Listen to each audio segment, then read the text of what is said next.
Hey everyone, welcome to Taking the Pulse, a healthcare and life sciences video podcast. I am Heather Hoops Matthews, here in a studio in South Carolina today with Maynard Nexon healthcare attorney Matthew Roberts. Matthew, good to be with you. Good to see you. Glad to be here. And we are joined today by an impressive life sciences leader, Dr. Gil Price, who recently retired from serving as the president and CEO of Neurobo Pharmaceuticals, a clinical state biopharmaceutical company that focuses on developing novel therapeutics for neurodegenerative and cardiometabolic diseases. Dr. Price is also on the board of directors for numerous other life sciences companies, including the Center for Advancing Innovation, Pergeron Therapeutics, and AssayQuant Technologies. Dr. Price, thank you so much for taking time today to join us. You have quite an interesting career. Can you start us off by telling us a little bit more about how you made a transition from being a physician to life sciences executive and how it's gone? Sure. Thank you very much. I'm delighted to be here. So what I would say up front is that I'm still a physician. You know, you go to undergraduate, you go to medical school for 4 years, you do a residency. It becomes a way of thinking, not just a job. And so the way I would describe, the normal or the routine is a patient care physician. I would describe myself as a pharmaceutical physician, somebody that went just sort of outside of that traditional path. Just to illustrate that, I started after residency. I started with a company called Glaxo, now GlaxoSmithKline. I spent about 10 years there and had a variety of different experiences. Worked in the infectious disease area, worked in the bronchospasm area, asthma. Glaxo was just a terrific company to have your initial experience with because they were so big and so broad. I was allowed to really sort of spread my wings. So that was wonderful. I left there and went into the contract research world for a 5-year period. And that was good because admittedly, when I went into that world, I thought there was one way to develop a drug, and that was the Glaxo way. That was what I had been exposed to. When I got into the contract research world, and we were working for Pfizer and Merck and Lilly and many other companies, including then some small biotechs. Genentech at that time was small. Amgen was small. So what I discovered is that there's more than, as they say, more than one way to skin a cat. Each of those companies had their own style with how to develop a compound, or in some cases a device. So that 5-year period was really enlightening for me as well. So good experience at Glaxo, good experience in the contract research world. And then somebody that I had worked with previously at Glaxo was at a small biotech company in Maryland. That company today has been acquired by AstraZeneca. During that 6-year period, I was their senior person for development of oncology drugs. During that period of time, we had enormous stock growth due to a drug that we developed that would treat premature infants for respiratory syncytial virus, something that can be deadly for a premature infant. So the company was very, very successful. Again, AstraZeneca ultimately took them out. But what I tell people that happened to me during that 6-year period, I had an uptick in my entrepreneurial gene. And so that allowed me to go out. We acquired some technology from the University of Chicago. It was a radiation protected compound. We raised money, and 26 months later, we sold to a public company on the West Coast. From there, I started 3 other companies. I started my own institutional review board. As you may be aware, anytime that you do a human clinical trial, that protocol has to be reviewed by an independent ethics group. Well, I knew a little bit about that. So I started a company that would review protocols for their ethical perspective. Beyond that, then, there's a thing now, if you have any NIH money coming to you, you have to have what's called an institutional biosafety committee. So on the one hand, the IRB is intended to look out for the human participant in a clinical trial. The IBC is intended to look out for the healthcare worker and for the environment. So in other words, if you have something in the lab and it's a recombinant molecule of some sort, and you give it to a mouse, and the mouse somehow escapes and slides down the drain and gets outside, what do? Well, an IBC sets up those operating procedures for what do you do. And so I had that company. I sold those companies to a private equity group in Chicago a few years ago. And again, as you mentioned, my last role was as CEO of Neurobo, which was Neurology Boston. So I've kind of slowed down a wee bit since then, since retiring. But as you also mentioned, very active on a few boards where we're doing good clinical trial work today, and that keeps my toes in the water and keeps me active. Well, Dr. Price, thanks again for coming on, and your experience certainly is very impressive.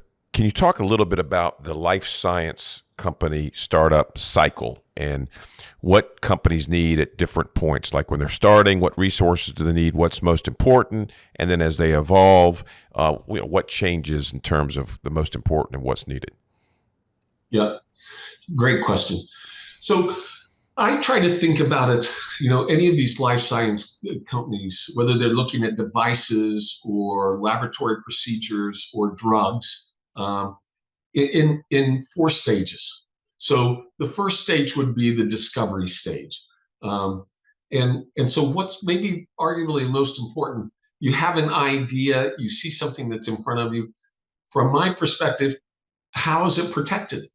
Is that what is the intellectual property value of that idea that you have? So you have that. One is discovery. Second, then, is what I describe as preclinical. So you take the device, the small molecule, the lab test, and it has to be developed in the laboratory. So the classic are mice. And there's a variety of things that you do with mice now to isolate or target the disease that you are interested in. And that's preclinical. So preclinical, you're building that intellectual property. And you're also raising capital because you're thinking about, okay, now I've discovered something that is valuable. I've got preclinical work that makes me believe that it is plausible to go into a path that we think will work. Now I've got to have some money.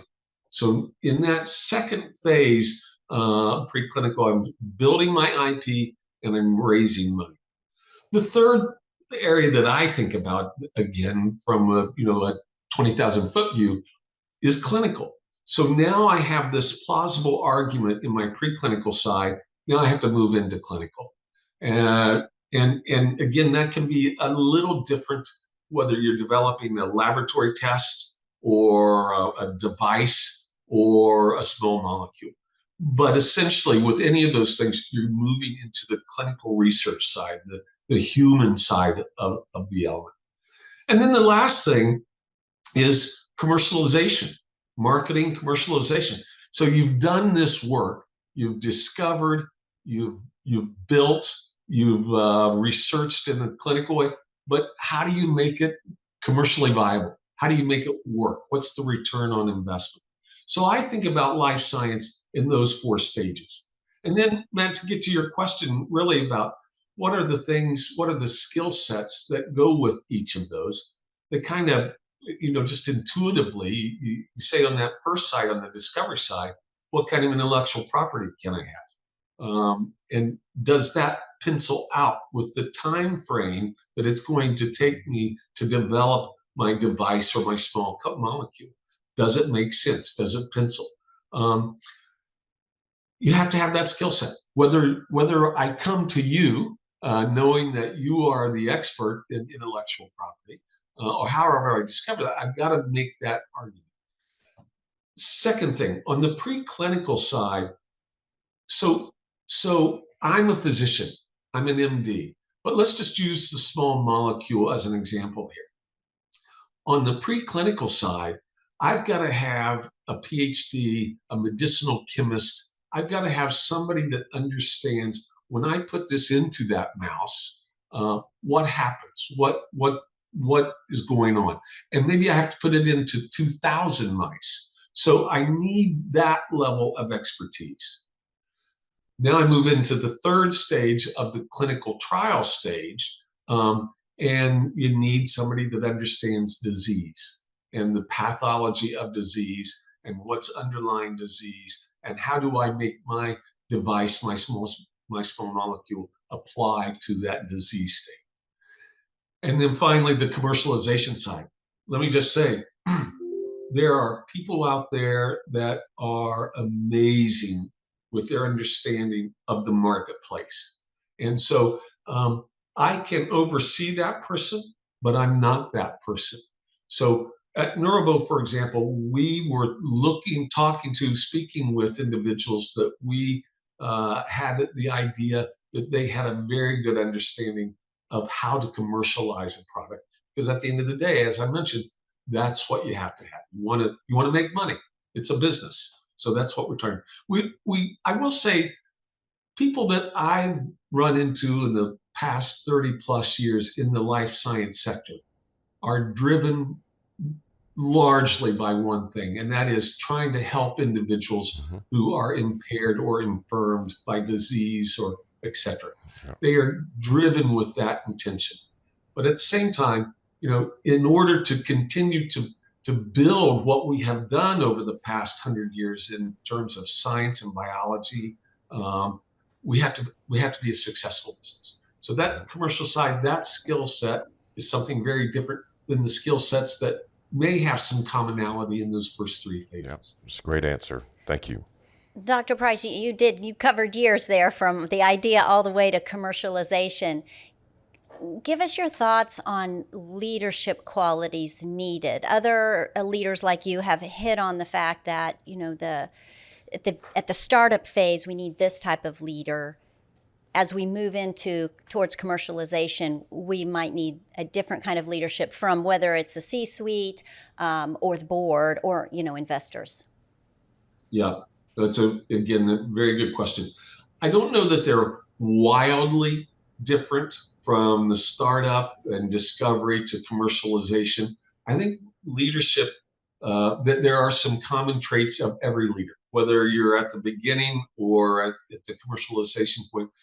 Your ability to communicate with others.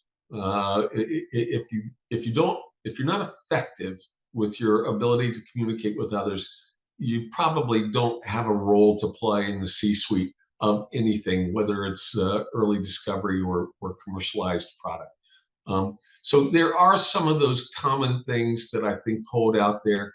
But at when I look back on it, the one thing that maybe I've been impressed by the leaders that I've had the opportunity to work with over the years, and the person that I tried to become, was take the hill mentality. And this comes from that sort of World War II era that I grew up with my father. And the idea was, there's a hill over there and we've got to take it. And we're not going to go around. We're going to take the hill. So I think that is, at the end of the day, is a very, very important common leadership skill that you have to have across all those stages.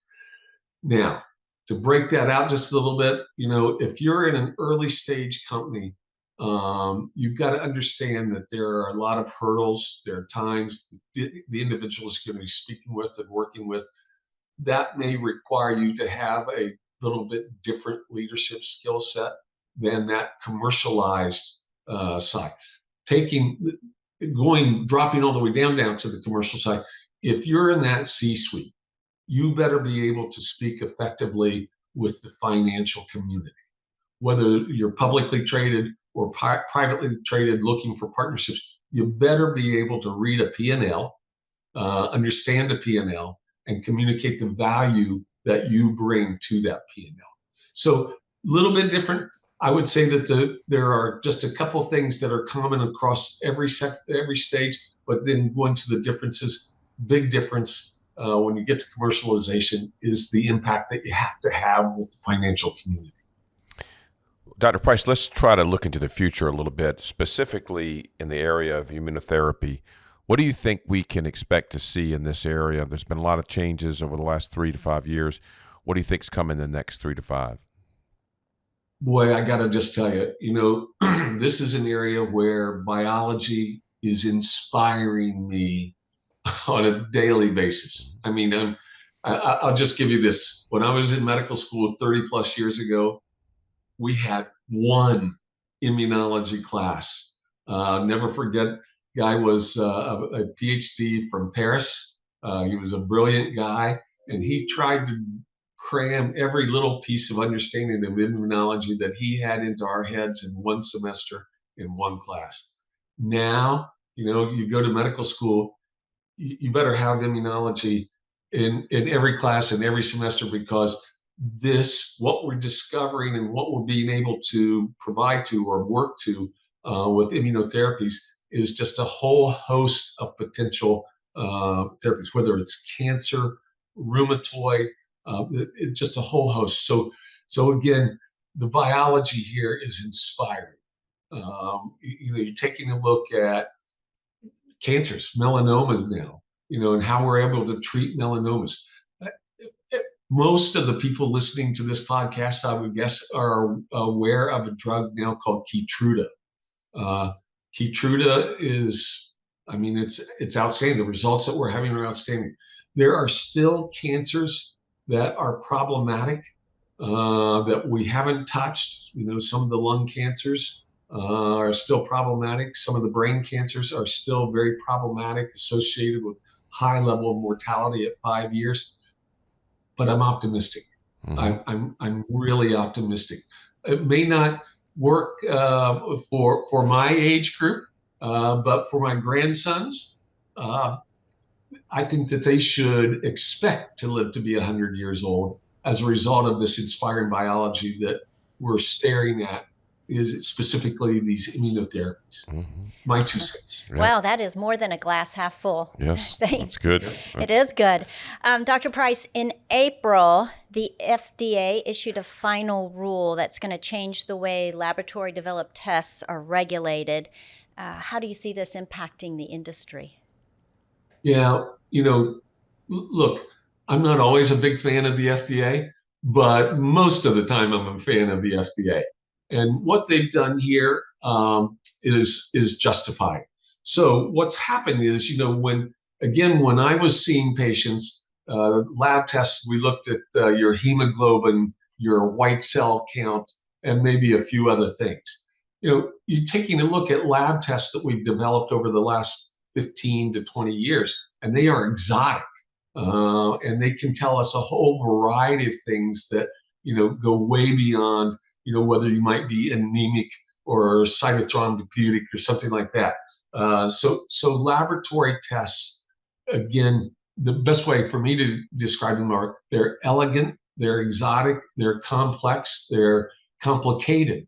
And so what FDA has done, they've said, okay, we need to apply greater oversight here and make sure that there is consistency from lab to lab to lab. And that's all they're doing. Now, the consequences of that, are probably going to be some increased costs. In fact, I would guess that would be true.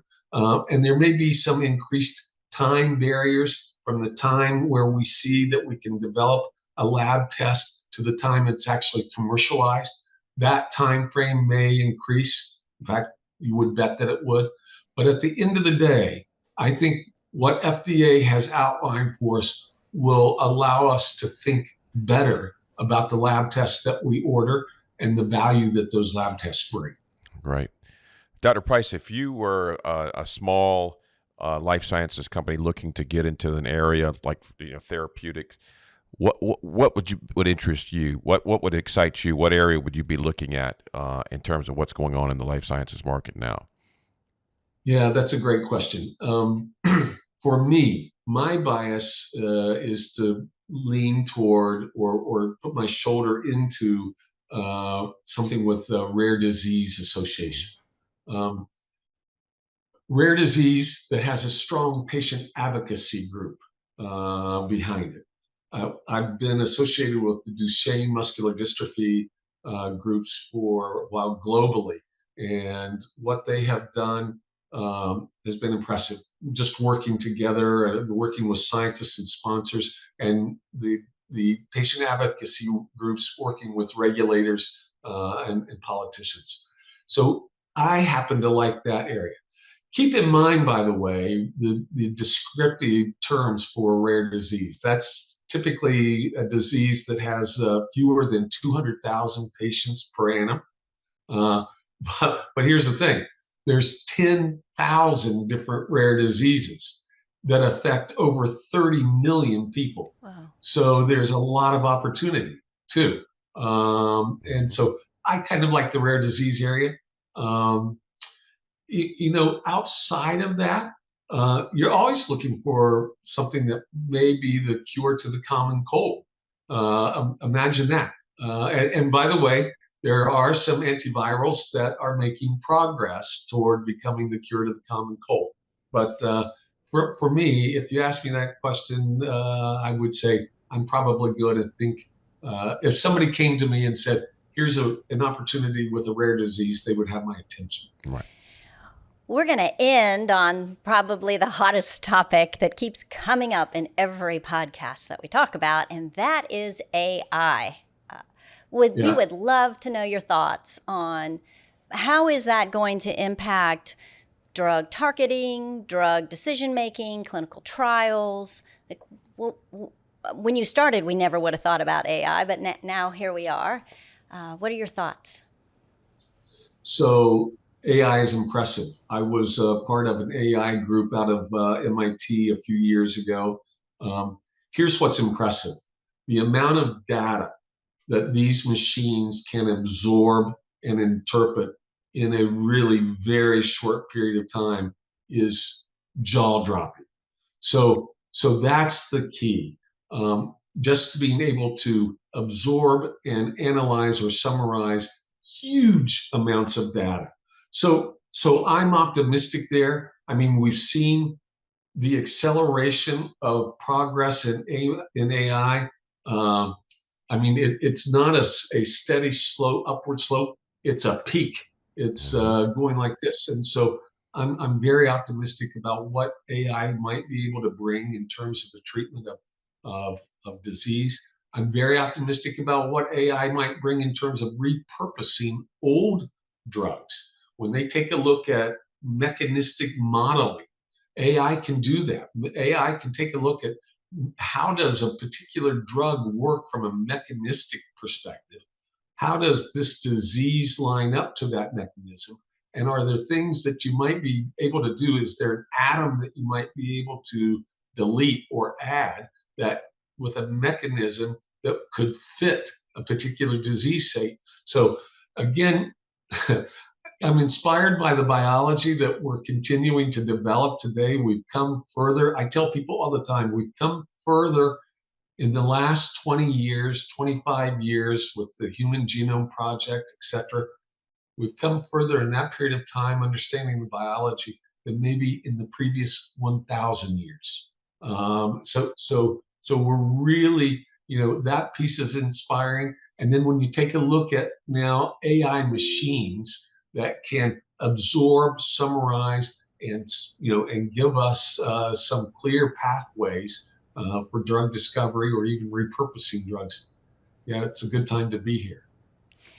Well, we are sure glad that you're here joining us. I know you're retired, but from your passion, I hope you continue to serve on boards and invest your knowledge in other people and maybe us again. Yes. If you, love to have you back on. That was very interesting. To it. Happy to do it. More than delighted. Dr. Gil Price, thank you so much. For those of you who joined us today, we hope you enjoyed this discussion on a number of issues from somebody who's lived through it and led through it. We look forward to your feedback. If you have ideas on future guests, please send them our way. We welcome them. And we look forward to seeing you next time right here on Taking the Pulse, a healthcare and life sciences video podcast.